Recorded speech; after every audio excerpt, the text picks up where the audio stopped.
கர்த்தருடைய பரிசுத்த நாமத்திற்கு மகிமை உண்டாவதாக.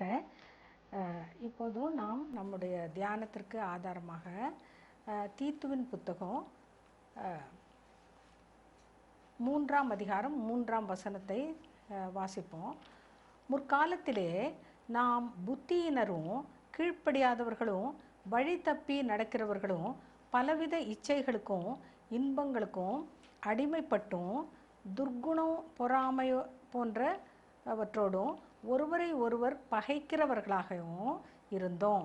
மேலும் நாம் பகைக்கப்படத்தக்கவர்களாகவும் இருந்தோம் என்று சொல்லி அங்கே கிட்டத்தட்ட ஒரு 7 காரியங்களை நம்ம பார்க்குறோம்.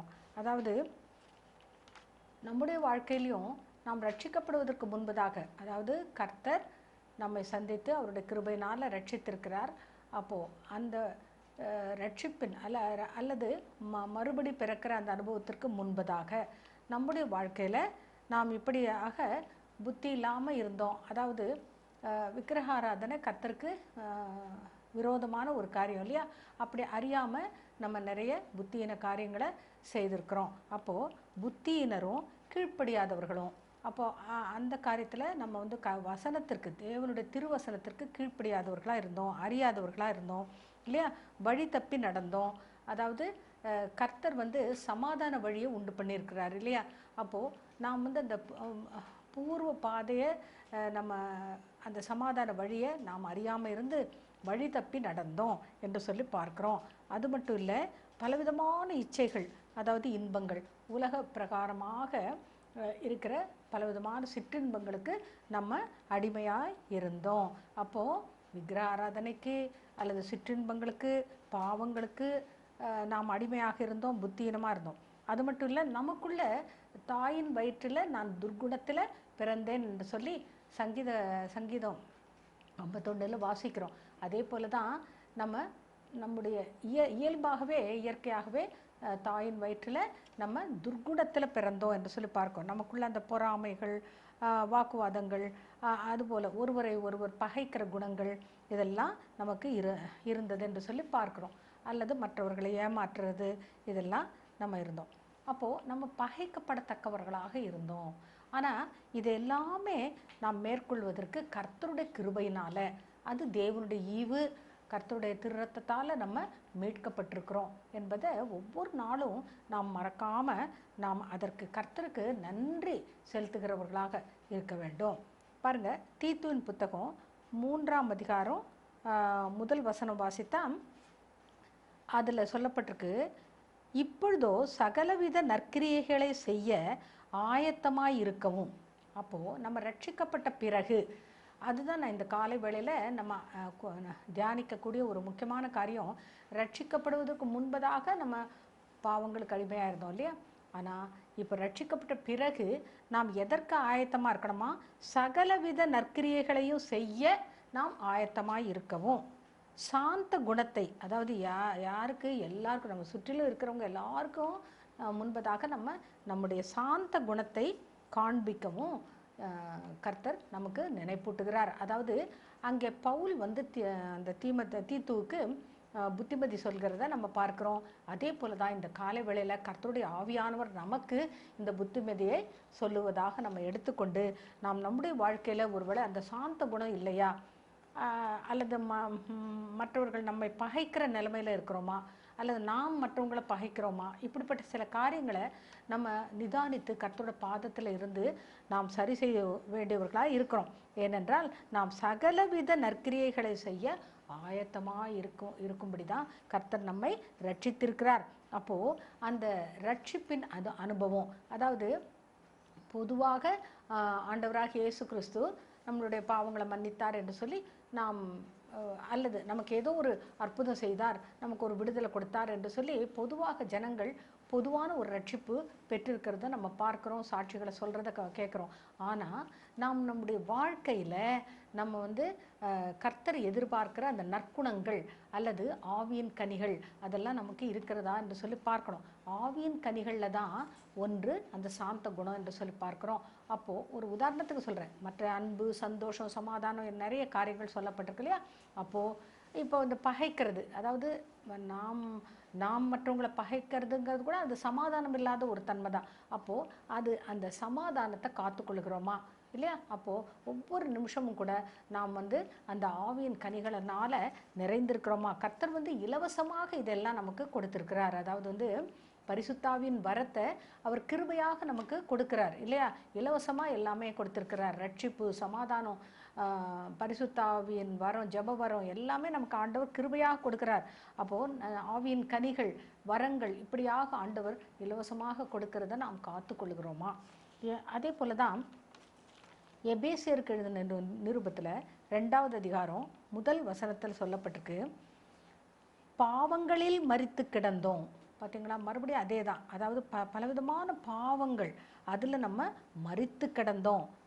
இப்பொழுதோ இயேசு நம்மை உயிர்ப்பித்தார். பாருங்கள், இயேசு கிறிஸ்து அவருடைய கிருபையினால் நம்மை அவரோடே கூட உயிர்த்தெழ செய்து உன்னதங்களில் அவரோடு கூட நம்மை உட்கார செய்தார் என்று சொல்லி பின்னாடி வாசிக்கிறோம். அப்போது அவ்வளோ பெரிய கிருபை நம்ம பெற்றிருக்கிறோம்.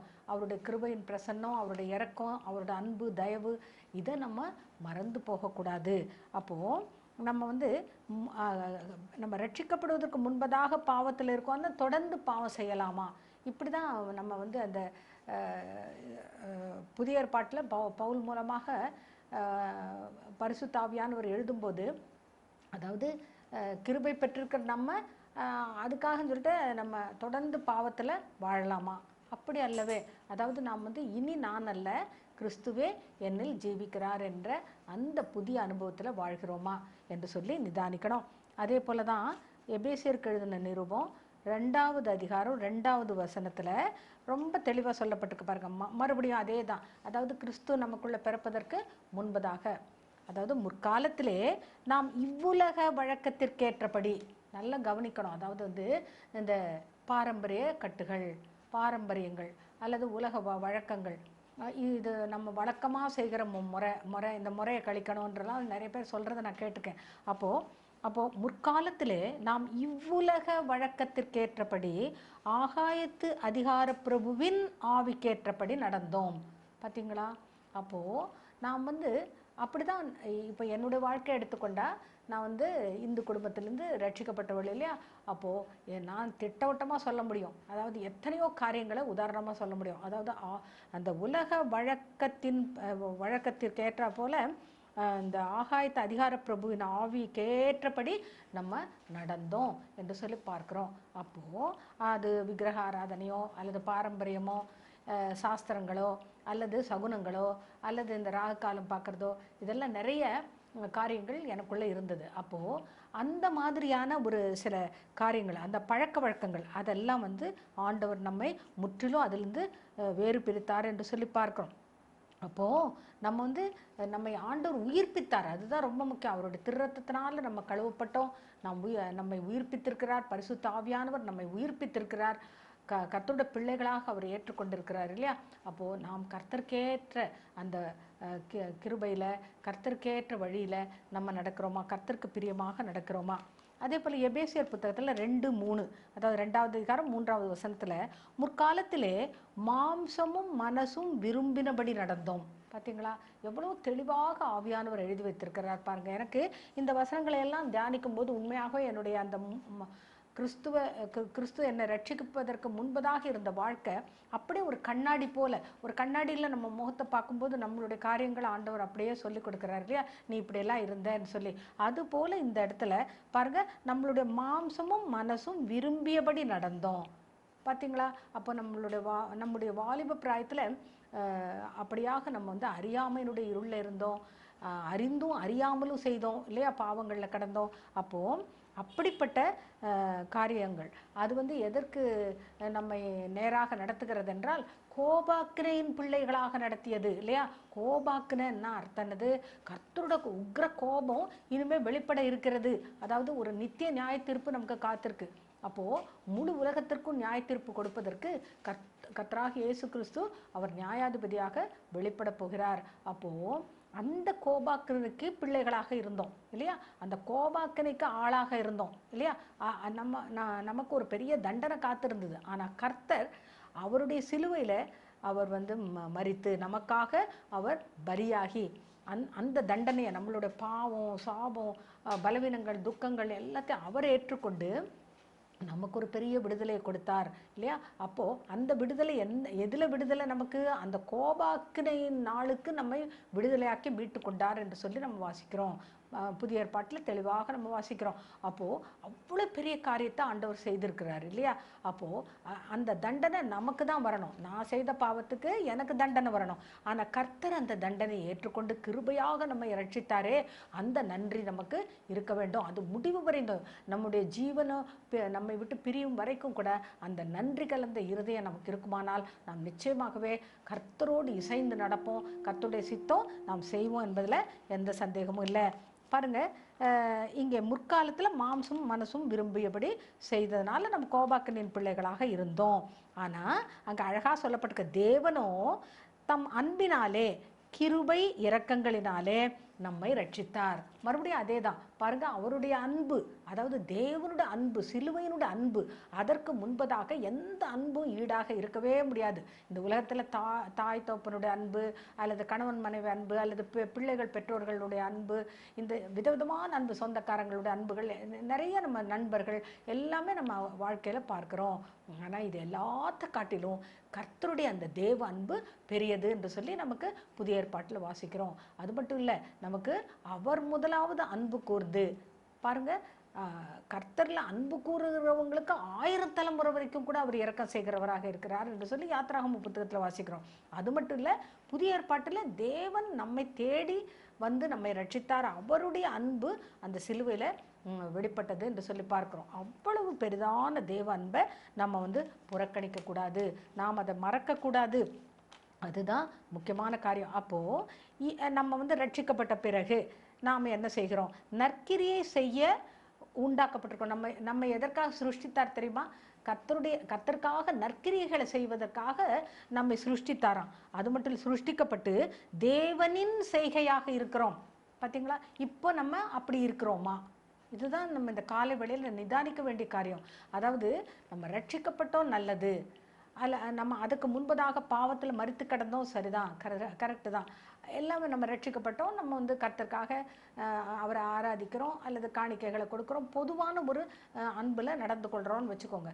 இருந்தாலும் ஒவ்வொரு சின்ன காரியத்திலையும், அதாவது அந்த துர்க்குணத்திலேயே இன்னும் இருக்கிறோமா, அல்லது பாவம் இன்னும் செய்து கொண்டிருக்கிறோமா, கிருபையை இழந்திருக்கிறோமா, இதெல்லாம் நம்ம நிதானிக்கணும். அப்போது நற்கிரியைகளை செய்கிறோமா இல்லையா?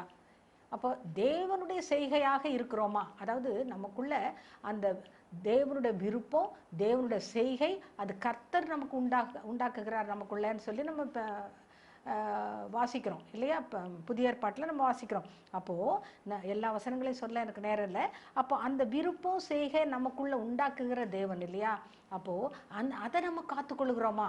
அவருடைய விருப்பத்தின்படி நம்ம செய்கிறோமா? இதுதான் நம்ம நிதானிக்கணும். அதே போல் தான் எபேசியர் புத்தகத்தில் 2வது அதிகாரம் 11-12 வசனத்தை வாசித்தா இன்னும் தெளிவாக இருக்கு பாருங்க. முன்னே விருத்த சேதனம் இல்லாத புறஜாதியாராக இருந்தோம். நான் அப்படி தான் இருந்தேன். விருத்த சேதனம்னு சொல்லும்போது அந்த சுத்திகரிப்பில்லாத ஒரு புறஜாதி. அப்போது தேவனை அறியாமல், தேவனுக்கு தூரமாக, தேவனே தேவ பக்தியே இல்லாமல் அப்படியெல்லாம் இருந்தோம் இல்லையா? அப்போது விருத்த சேதனம் இல்லாத புறஜாதியாராக இருந்தோம். இன்னும் தெளிவாக அங்கே சொல்லப்பட்டிருக்கு, காணி ஆட்சிக்கு புறம்பாக இருந்தோம். அப்படின்னு அர்த்தம். அது காணி ஆட்சின்னு சொன்னாலே கர்த்தர் நமக்கு அவருடைய ராஜ்யத்தை நமக்கு கொடுப்பேன் என்று சொல்லி வாக்கு பண்ணியிருக்கிறார். தேவனுடைய ராஜ்யம். அப்போது அவருடைய ஆளுகை, அவருடைய அந்த எல்லைகள், அதாவது நம்ம வந்து இப்போ இங்கே இருக்கும்போது ஒரு தரிசன சபையை பார்க்குறோம். அங்கே பரலோகத்தில் நமக்கு பரலோக கானான் அல்லது அந்த பரமகானானை நாம் சேர வேண்டும். அதுதான் நம்மளுடைய சுயதேசம் என்று சொல்லி பார்க்குறோம். அப்போது அந்த காணி ஆட்சிக்கு புறம்பானவர்களாக இருந்தோம். அப்படின்னா பாவத்தில் மரித்து கிடக்கிற எல்லாருமே அந்த காணி ஆட்சிக்கு புறம்பானவர்கள் தான் என்று சொல்லி பார்க்குறோம். அப்போ ரட்சிக்கப்பட்டவர்கள் அந்த காணி ஆட்சிக்குள்ளாக வருகிறோம். அப்போது நமக்கு ஆண்டவர் பெரிய காரியம் செய்திருக்கிறார் பாருங்க. வாக்குத்தத்தமுடைய உடன்படிக்கைகளுக்கு அந்நியராக இருந்தோம், நம்பிக்கை இல்லாதவர்களுமாய் இருந்தோம், தேவனுக்கு தூரமாக இருந்தோம். அது மட்டும் இல்லை, தேவன் அற்றவர்களாக இருந்தோம். பாருங்கள், தேவ பக்தி இல்லாமல் இருந்தோம், தேவனை அறியாமல் இருந்தோம் இல்லையா? நிறைய காரியங்கள் நமக்கு சொல்லப்பட்டிருக்கு. அப்போ இதையெல்லாம் ஆண்டவர் வந்து சரி செய்து நமக்கு கொடுத்ததை நம்ம மறக்கக்கூடாது. அதாவது கர்த்தராகி இயேசு கிறிஸ்து மேலே நமக்கு ஒரு நம்பிக்கை, அதை கர்த்தர் ஏற்படுத்தியிருக்கிறார். அதாவது விசுவாசத்தை துவக்கினவரும் அவர் தான். கர்த்தராகி இயேசு கிறிஸ்து தான் நமக்குள்ள அந்த விசுவாசத்தை துவக்கி வைத்திருக்கிறார் இல்லையா. அது வந்து முடிவு பரியந்தம் அப்படியே நம்ம காத்துக்கொள்ள வேண்டும் இல்லையா. அந்த விசுவாசத்தை முடிக்கிறவரும் அவர் தான் என்று சொல்வார். எப்போ முடியும் அது? ஒன்றில் நம்ம மரணம் அடைகிற போது, அதுக்கு பிறகு கர்த்தரோட வருகையில். இந்த 2 காரியங்களில் தான் அந்த விசுவாசம் முடிவடையும்னு சொல்லி பார்க்கிறோம். அப்போது துவக்குகிறவரும் விசுவாசத்தை முடிக்கிறவரும் கர்த்தராகிய இயேசு கிறிஸ்து என்று சொல்லி பார்க்கிறோம். அப்படிப்பட்ட விலையேற பெற்ற அந்த விசுவாசம் இல்லையா. விசுவாசம் என்பது அது விலையேற பெற்றது. அதாவது விசுவாசத்துக்கு டெஃபினிஷனே நமக்கு எபிரேயர் புத்தகத்தில் 11வது அதிகாரத்தில் அழகாக சொல்லப்பட்டிருக்கு. காணப்படாதவைகளுடைய நிச்சயம். பார்த்தீங்களா, நமக்கு இப்போ அந்த பரமகானான்லாம் கண்ணுக்கு தெரியாது இல்லையா. ஆனால் கர்த்தருடைய அந்த நன்மைகள், அதெல்லாம் ஆசீர்வாதங்கள் நமக்கு வைத்திருக்கிறார். பலன்களை நிறைய ஆண்டவர் வைத்திருக்கிறார். ஆனால் நமக்கு அது இப்போ கண்ணுக்கு தெரியாது. ஆனால் காணப்படாதவைகளுடைய நிச்சயம்தான் விசுவாசம். அது நமக்கு கண்ணுக்கு தெரியாவிட்டாலும், அல்லது கர்த்தரை நம்ம முகமுகமாக இந்த மாம்ச கண்களினால் பார்க்க முடியாது இல்லையா. அப்போது ஆனாலும் கர்த்தரை நம்ம நம்புறது. அதாவது நீ இப்போ தோமாவிடத்தில் ஆண்டவர் சொல்லும்போது காணாமல் விசுவாசிப்பவன் தான் பாக்யவான் என்று சொல்கிறாரு. அப்போ அந்த அளவுக்கு அந்த விசுவாசத்தை கொடுத்தவரே கர்த்தர் தான். அதை நம்ம காத்துக்கொள்கிறோமா? அந்த விலையேற பெற்ற விசுவாசம். உங்களுடைய விசுவாசத்தை நல்மனசாட்சி, சுத்த மனசாட்சியில் காத்துக்கொள்ளணும்னு சொல்லி நமக்கு புத்திமதி சொல்லுகிறார் ஆண்டவர் இல்லையா. ஆவியானவர் நமக்கு அழகாக சொல்லுகிறார். அப்போது நம்ம அந்த மாதிரி அந்த விசுவாசத்தை காத்துக்கொள்ளணும். அதே போல் தான் எபேசியர் புத்தகத்தில் 2:13, இப்போதோ, அதே அதிகாரம் தான் பாருங்கள், 13வது வசனத்தில், இப்பொழுதோ இயேசுவின் இரத்தத்தால் தேவனுக்கு நாம் சமீபமானோம். பார்த்தீங்களா, மறுபடியும் அதே தான். அதாவது கர்த்தராக இயேசு கிறிஸ்து அவர் நம்முடைய பாவங்களை மன்னிப்பதற்காக அவர் பலியானார் இல்லையா. நமக்கு வர வேண்டிய தண்டனையே ஆக்கினையே அவர் மேல் விழுந்தது இல்லையா. அவர் அந்த தண்டனையை ஏற்றுக்கொண்டார், அவர் பலியானார். அதனால் அவர் பரிசுத்தமானவருடைய ரத்தத்தை சிந்தி இருக்கிறார். இதை நம்ம மறக்கக்கூடாது. அப்போது நம்ம ஒவ்வொரு சின்ன சின்ன பாவங்களை பண்ணும்போது கர்த்தரை நம்ம வந்து கர்த்தருக்கு பயப்படுகிற பயம் நமக்குள்ளே இருக்கணும். அந்த நன்றி உணர்வு நமக்கு இருக்கணும். நான் ஒரு காலத்தில் பாவம் பண்ணினவளை ஆண்டவர் கிருபையாக மன்னித்திருக்கிறாரே, நம்ம மறுபடியும் பாவம் செய்யலாமா என்ற உணர்வு நமக்கு இருக்கணும். ஏனென்றால் இயேசு கிறிஸ்துவனுடைய ரத்தத்தால் நம்ம தேவனுக்கு சமீபமானோம். நம்ம எப்படி இருந்தோம்? தேவனுக்கு தூரமாக இருந்தோம், அப்படி தானே. அப்போது நம்ம வந்து கர்த்தருடைய கிருபையினால் அவர் வந்து நம்மை அவருடைய இரக்கத்தினால, அவருடைய தேவ அன்பினால் நம்மை ரட்சித்திருக்கிறார், அவருக்கு சமீபமாக்கினார் இல்லையா. அவருக்கு ரொம்ப பக்கத்தில் நம்ம எல்லாரையும் அவருடைய பிள்ளைகளாக அவர் சேர்த்து கொண்டார், ஏற்றுக்கொண்டார். அப்போது நம்ம வந்து தேவனிடத்தில் சேரும் ஸ்லாக்கியம் நமக்கு உண்டாயிருக்கிறது. அப்போ பிறகு நமக்கு நித்தியமாக கர்த்தரோடு வாழ்கிற அந்த ஸ்லாக்கியம். இங்கே வந்து கர்த்தரோடு இருக்கிற ஐக்கியத்தில் நம்ம வந்து ஆராதிக்கும் போது, ஜெபிக்கும் போது, பைபிள் வாசிக்கும் போது நம்ம கர்த்தரோட ஐக்கியத்தில் தான் இருக்கிறோம். அப்போ கர்த்தருக்கு சமீபமாக இருக்கிறோம். கர்த்தரோட வார்த்தை எப்போல்லாம் நம்ம தியானிக்கிறோமோ நம்ம கர்த்தருக்கு சமீபமாக தான் இருக்கிறோம். அப்படி அந்த ஸ்லாக்கியம் கர்த்தர் நமக்கு கொடுத்துருக்கிறார். அது இங்கே உலகத்தில் நம்ம வாழும்போது மட்டும் இல்லை, நாம் மரித்த பிறகும் நித்தியமாக கர்த்தரோடு வாழ்வதற்கு நாம் தகுதி உள்ளவர்களாக இருக்கிறோமா என்று சொல்லி நிதானிக்கணும். அதே போல் தான் எபேசியர் 2வது அதிகாரம் 19வது வசனம், இனி தேவனுடைய வீட்டாருமாய் இருந்து. இந்த வசனம் ரொம்ப முக்கியம். அதாவது நம்ம எல்லாரும் சபைக்கு தான் போகிறோம், ஆராதிக்கிறோம், தேவனுடைய ஆலயத்துக்கு தான் போகிறோம்.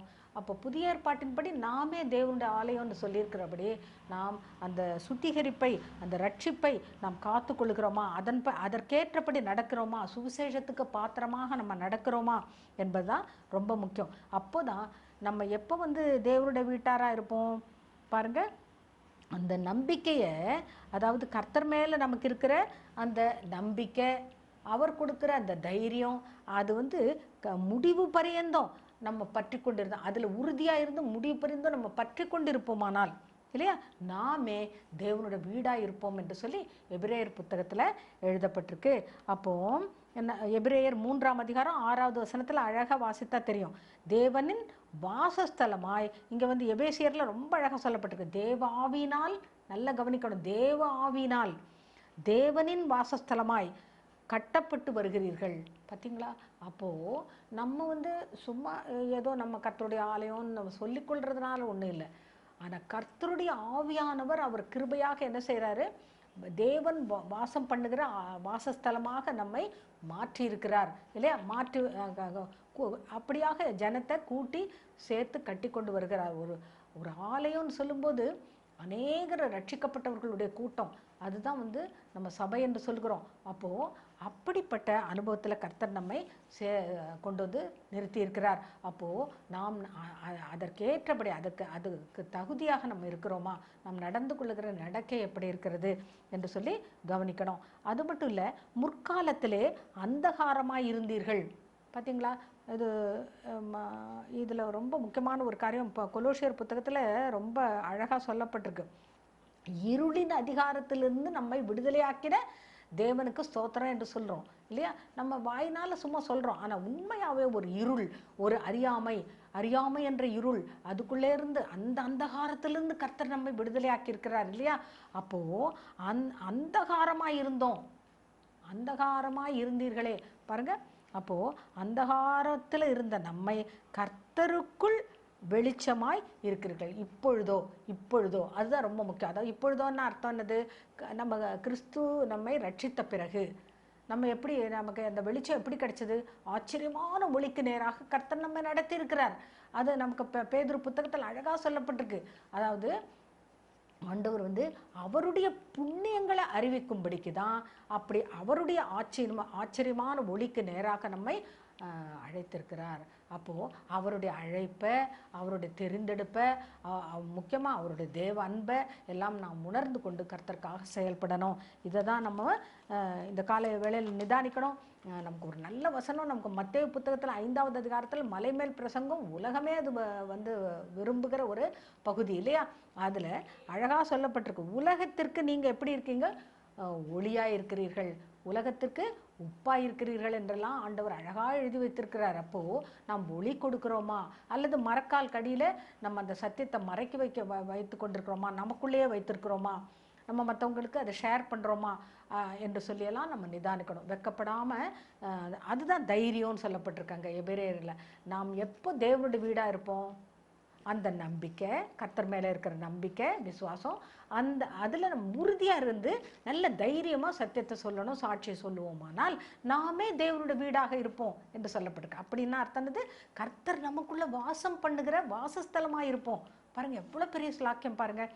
நம்ம தேவனுக்கு சமீபமாக இருக்கிறது மட்டும் இல்லை, கர்த்தர் நமக்குள்ளே வாசம் பண்ணுகிற ஒரு பெரிய ஸ்லாக்கியம் நம்ம பெறுகிறோம். அப்போது இதிலெல்லாம் நம்ம ஒளியில் நடக்கணும். தேவன் கொடுத்த அந்த ஆச்சரியமான ஒளியில் நடக்கிறோமா, சத்தியத்தின் பாதையில் நடக்கிறோமா, இதுதான் ரொம்ப முக்கியமான ஒரு காரியம். பிலமோன் என்ற புத்தகத்தில் முன்னே ஒனேசிமு பிரயோஜனம் இல்லாதவன். பவுல் பிலமோனுக்கு லெட்டர் எழுதுகிறாரு, கடிதம் எழுதுகிறாரு.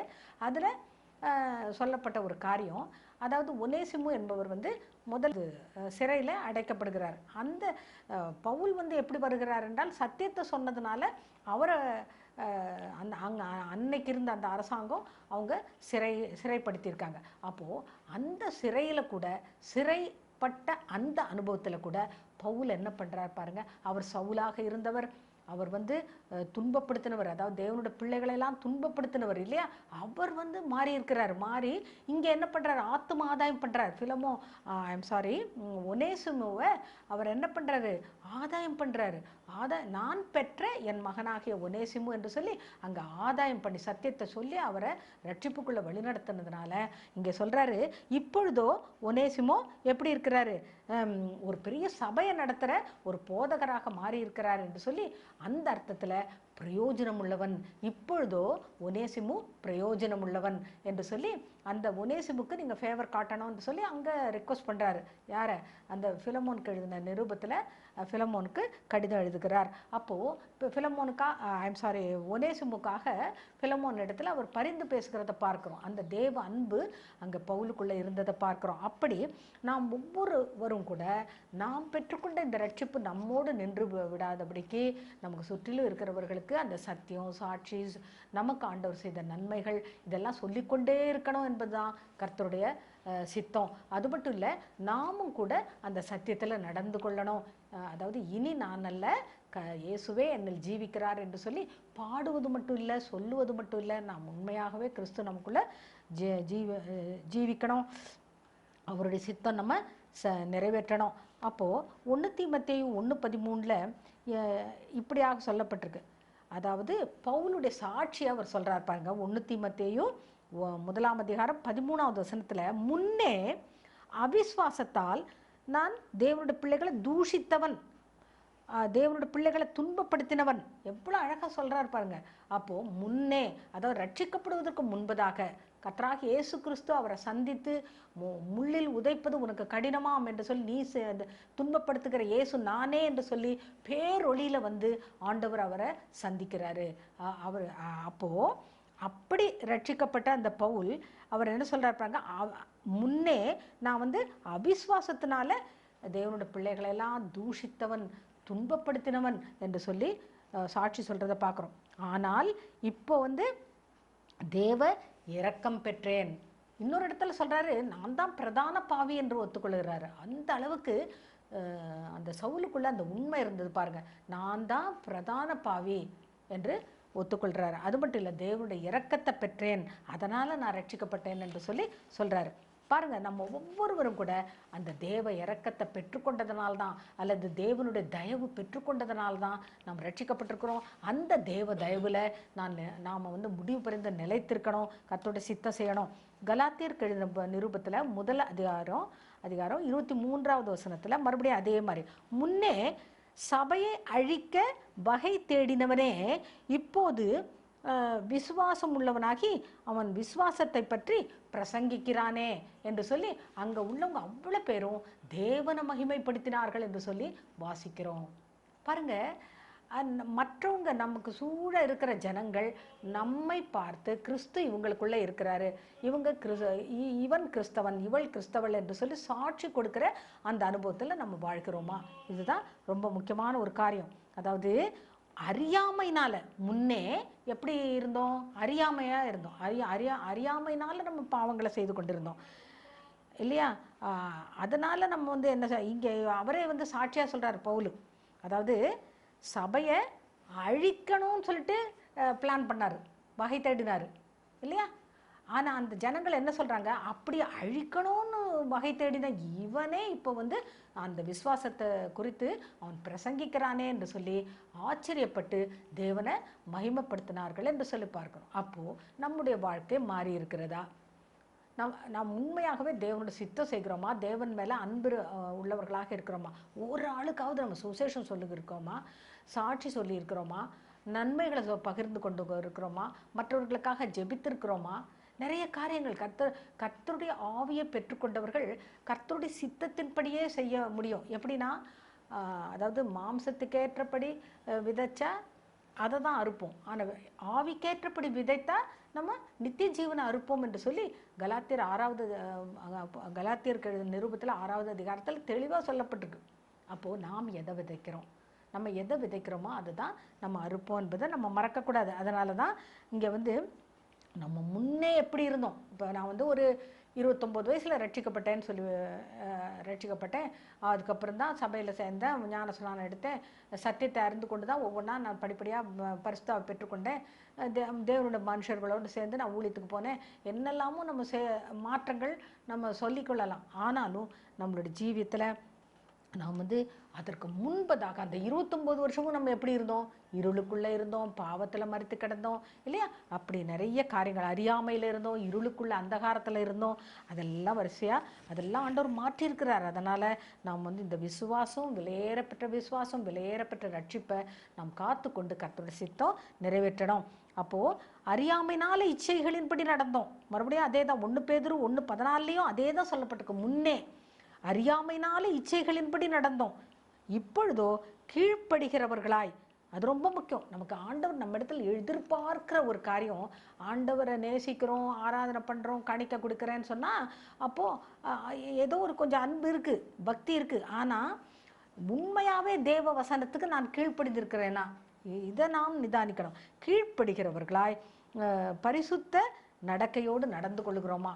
ஏனென்றால் கர்த்தர் பரிசுத்தர், அவர் பரிசுத்தராக இருக்கிறபடினால் அவருக்கேற்ற பரிசுத்த நமக்குள்ள இருக்கணும். அந்த பரிசுத்த நடக்கை நமக்குள்ள எல்லா காரியத்திலையும் நம்ம பரிசுத்த நடக்கை நமக்குள்ள இருக்கிறதா? எல்லாவற்றிலும் நாம் பரிசுத்தமாய் நடந்து கொள்கிறோமா என்று சொல்லி நாம் நிதானிக்கணும். ஏனென்றால் பரிசுத்தம் இல்லாமல் தேவனை பைபிளில் சொல்லப்பட்டிருக்கு. அதே மாதிரி விசுவாசம் இல்லாமல் தேவனுக்கு பிரியமாக இருக்க முடியாது. அதனால தான் இந்த காலை வேளையில் நான் மறுபடியும் சொல்கிறேன், நம்ம ரட்சிக்கப்படுவதற்கு முன்பதாக நமக்கு அந்த விசுவாசம் இல்லை. ஆனால் கர்த்தர் கிருபையாக அந்த விசுவாசத்தை துவக்கி தந்திருக்கிறார். அதனால் அந்த விசுவாசம் அந்த ரட்சிப்பை நம்ம காத்து கொண்டு அதற்கு ஏற்றபடி நடக்கணும். அதே போல் இங்கே சில உதாரணங்களை பழைய ஏற்பாடும் சரி புதிய ஏற்பாட்டிலும் நான் சொல்ல விரும்புகிறேன். சுருக்கமாக நான் சொல்ல விரும்புகிறேன். அதாவது யாக்கோபு எடுத்துக்கொண்டா அவர் ஏமாற்றுகிறவராக இருந்தார் இல்லையா? ஆனால் அவரை யசூரனாக ஆண்டவர் மாற்றினார். அதாவது இஸ்ரவேல் என்று நீ இனிமே அழைக்கப்படுவாய் என்று சொல்லி யாக்கோபை சந்தித்து மாற்றுகிறார் என்று சொல்லி பார்க்கிறோம். இது போல தான் நம்மளுடைய வாழ்க்கையிலையும் நம்ம ரட்சிக்கப்படுவதற்கு முன்பதாக ஏமாற்றுகிறவர்களாய், பொய் சொல்லுகிறவர்களாய், அல்லது நம்மளுடைய மாம்சமும் மனசும் விரும்பினபடி நடக்கிறவர்களாய், இச்சைகளின்படி நடந்தோம். அதனால் இப்பொழுதோ நாம் தேவனுடைய யசூரர்களாய் இருக்கிறோமா? நாம் இஸ்ரவேலர்களாக ஆவிக்குரிய இஸ்ரவேலர்களாக இருக்கிறோமா? அதுதான் முக்கியம். வாழ்கிறோமா? அதுதான் வாழ்க்கை தான் ரொம்ப முக்கியம். அதே போல தான் முன்னே எப்படி இருந்தோம் தெரியுமா? அதாவது நாம் ஆபிராம் எடுத்துக்கொண்டா ஆபிராமுடைய குடும்பம் பொம்மைகளை விற்கிற ஒரு தேராகுடைய வீட்டில் பிறந்தவர் இல்லையா? அப்படிப்பட்ட விக்கிரக ஆராதனைக்கு அடிமையாக இருந்த குடும்பம். ஆனால் அந்த பொம்மைகளை விற்கிற அந்த குடும்பத்தில் பிறந்த ஆபிராமை கர்த்தர் ஆபிரகாம் என்று பெயர் சொல்லி அழைத்து தனக்கென்று பிரித்தெடுத்தார் என்று சொல்லி பார்க்கிறோம். அவர் முழுவதும் கீழ்ப்படிந்து விசுவாசத்தின் தகப்பனாக அவர் மாறினார் என்று சொல்லி பார்க்கிறோம். எல்லாமே சொல்கிறதுக்கு ஆபிரகாமை பற்றி ஏகப்பட்ட காரியங்கள் இருக்குது. அவருடைய கீழ்ப்படிதல், அவருடைய தேவ பக்தி, தெய்வ பயம், எல்லாமே உண்மை, எல்லாமே அதில் அடங்கியிருக்கு. அதனால் நம்ம இப்போ எப்படி இருக்கோம்? நாம் உண்மை உள்ளவர்களாக இருக்கிறோமா என்பதுதான் ரொம்ப முக்கியம். அதே போல் மோசே முன்னே முற்கோபியாக இருந்தார் இல்லையா? அவருடைய வாழ்க்கை சரித்திரத்தை நம்ம பார்க்கும்போது அவர் ரொம்ப முன்கோபத்தில் என்ன செய்துட்டார்? ஒரு எபிரேயனை அதாவது எகிப்தியனை கொன்னுட்டார். ஆனால் பிறகு அவருடைய காரியம் பார்க்கும்போது பூமியில் அவருக்கு இருந்த சாந்த குணம் யார்கிட்டையும் பார்க்க முடியாத அளவுக்கு சாந்த குணம் உள்ளவராக அவரை ஆண்டவர் மாற்றியிருக்கிறார் என்று சொல்லி பார்க்குறோம். இதே போல் தான் ரூத்தை எடுத்துக்கொண்டா அவங்க மோவாபிய ஸ்திரீ இல்லையா? மோவாப் என்றாலே அந்த பட்டணம், அந்த தேசம் அது சாபத்துக்கு அறிகுறியான ஒரு இடம். அந்த சாபத்துக்கு அடிமையாக இருந்த அந்த குடும்பத்திலேருந்து வந்தவங்க அவங்கள முடிவில் கர்த்தர் ஆசீர்வாதமாக மாற்றுகிறார் இல்லையா? அவருடைய செட்டைகளின் கீழே வருகிற ஒவ்வொருவருக்கும் கூட கர்த்தர் அப்படிதான் நிறைவான பலன்களை கொடுத்து ஆசீர்வதிக்கிறார் என்பதில் எந்த சந்தேகமும் கிடையாது. அதனால தான் இந்த ரட்சிப்பு, இந்த விலையேறப்பெற்ற ரட்சிப்பு சமாதானத்தை நம்ம காத்துக்கொள்ளணும். இந்த விலையேறப்பெற்ற அந்த தேவனுடைய அன்பை நம்ம காத்துக்கொள்ளணும். பாருங்க, பேதுரு எடுத்துக்கொண்டா அவர் 3 தடவை கர்த்தராக இயேசு கிறிஸ்துவ மறுதலித்தார் என்று சொல்லி பார்க்கிறோம். ஆனால் அவர் பிறகு பார்த்தீங்கன்னா புதிய ஏற்பாட்டில் நம்ம வாசிக்கிறோம், அப்போஸ்தல நடபடிகளை வாசிக்கிறோம், 3000 பேர் 5000 பேர் என்று சொல்லி ஏகப்பட்ட ஜனங்களுக்கு சத்தியத்தை சொல்லி மாறுபாடுள்ள இந்த சந்ததியை விட்டு நீங்கள் விலகி உங்களை ரட்சித்துக் கொள்ளுங்கள் என்று சொல்லி தைரியமாக கர்த்தராக இயேசு கிறிஸ்துவ திருஷ்டாந்தப்படுத்தி அவர் பேசுகிறத பார்க்கிறோம். நமக்கு எல்லாமே சொல்ல நேரமில்லை. அதனால் அப்படி அநேகருக்கு அற்புத அடையாளங்களை அவர் மூலமாக ஆண்டவர் செய்தார், ஆவியானவர் செய்தார். அது மட்டும் இல்லை, அநேகரை கிறிஸ்துவண்டையில் வழி நடத்தினார் என்று சொல்லி பார்க்கிறோம். இது போல் நம்ம செய்கிறோமா? நாம் நம்முடைய வாழ்க்கை எப்படி இருக்கிறது? சோம்பேறிகளாக இருக்கிறோமா? பின்வாங்கி இருக்கிறோமா? அல்லது கீழ்ப்படியாமல் இருக்கிறோமா? இதெல்லாம் நாம் நிதானிக்கணும். நன்றி இல்லாதவர்களாக இருக்கிறோமா? நற்கிரைகளை செய்கிறோமா? எல்லாமே நம்மை நாமே ஆராய்ந்து கொண்டால் நாம் நியாயம் தீர்க்கப்பட மாட்டோம். பாருங்க, கொலோசியர் 1:21, முன்னே அந்நியரும் துர்க்கிரியைகளாலே மனதில் சத்துருக்களாகவும் இருந்த நம்மை தம் மரணத்தினால் குற்றமற்றவர்களாக தமக்கு முன் நிறுத்தும்படிக்கு ஒப்புரவாக்கினார். பாருங்க, மறுபடியும் அந்த கர்த்தருடைய மரணத்தை தான் சொல்லப்பட்டிருக்கு. கர்த்தராக இயேசு கிறிஸ்து அவர் நமக்காக பலியாகி அவர் அந்த மரணத்தை ருசி பார்த்து தண்டனையை நம்ம பாவத்தால் நம்ம பெற வேண்டிய தண்டனையை அவர் ஏற்றுக்கொண்டு நமக்கு தேவனோடு நம்மை ஒப்புரவாக்கினார். எப்படி ஒப்புரவாக்கினார் தெரியுமா? நம்ம முன்னே எப்படி இருந்தோன்றதை நம்ம நிதானிக்கணும். நம்ம தேவனுக்கு அந்நியராக இருந்தோம், புறஜாதிகளாக இருந்தோம், துர்க்கிரியைகளை நடப்பிக்கிறவர்களாக இருந்தோம், மனது ரீதியாக பார்த்தா கர்த்தருக்கு சத்துருக்களாக இருந்தோம். இல்லையா? அப்படிப்பட்ட நம்மை அவருடைய மரணத்தினாலே இப்போ குற்றமற்றவர்களாக மாற்றியிருக்கிறார் இல்லையா? நம்ம மேலே குற்றம் சுமராதபடி கர்த்தர் மாற்றியிருக்கிறார். அப்போ நம்ம நீதிமான்களாக்கி இருக்கிறார் இல்லையா? அது ஒரு பெரிய காரியம். அதை நம்ம காத்துக்கொள்ளணும். நம்ம சும்மா சொன்னால் போதாது. நம்மளோட வாழ்க்கையில் நம்ம உண்மையாகவே அந்த அர்ப்பணிப்பு, தேவ அன்பெல்லாம் நமக்கு அதிகமாக இருக்கணும். இன்னும் அதிகமாக நற்கிரிகளை செய்யணும், கர்த்தருக்காக ஆத்துமக்களை ஆதாயம் பண்ணி சபையில் சேர்க்கணும். இப்படிப்பட்ட ஒரு நல்ல வாஞ்சை நமக்குள்ளே இருக்குமானால் நாம் நியாயம் தீர்க்கப்பட மாட்டோம். ஏனென்றால் இந்த வசனமே முடிவில் நம்ம நியாயம் தீர்க்கும் என்று சொல்லி லூக்கா புத்தகத்தில் நம்ம வாசிக்கிறோம். கொலோசியர் 1:12-13 நல்ல தெளிவாக நான் ஏற்கனவே சொன்ன வசனம் தான். இருளின் அதிகாரத்திலிருந்து நம்மை விடுதலையாக்கி ஒளியிலுள்ள பரிசுத்தவான்களுடைய சுதந்திரத்தில் நாம் பங்கடையும்படி தகுதி உள்ளவர்களாக்கினார். நம்ம முதல்ல தகுதி அற்றவர்களாக இருந்தோம் இல்லையா? அதை நம்ம எப்போதும் நிதானிக்கணும். ஆண்டவரே, நான் தகுதி இல்லாதவளாக இருந்தேன், ஆனால் கர்த்தருடைய உம்முடைய கிருபையினால நான் இப்போ ஒளியில் உள்ள பரிசுத்தவான்களுடைய சுதந்திரம். அது என்ன சுதந்திரம்? அது நிலையான நித்திய சுதந்திரம். அது பரலோகம். அந்த தேவனுடைய ராஜ்யத்துக்கு என்ன தகுதியாக்கினீங்க. அந்த தேவனுடைய ராஜ்யத்தில் பிரவேசிக்கிற அந்த தகுதி எனக்கு தந்தீரே என்று சொல்லி அந்த நன்றியோடு நாம் தேவ அன்போடு செயல்படுவோமானால் நிச்சயமாகவே ஆத்துமாக்கள் ரட்சிக்கப்பட்டு சபையில் சேர முடியும். அந்த பரிசுத்தம், அன்பு, இதெல்லாம் வைத்து தான் நம்ம பிள்ளை பேற்றினால அவர் ரட்சிக்கப்படுவாள் என்று சொல்லியிருக்கிறபடி அப்படியாக நம்ம கர்த்தரை மகிமைப்படுத்துவோமானால் நிச்சயமாகவே ஆண்டவர் நம்மை ஆசீர்வதிப்பார் என்பதில் எந்த சந்தேகமும் இல்லை. கர்த்தர் தாமே நம்மை ஆசீர்வதிப்பாராக. ஆமென்.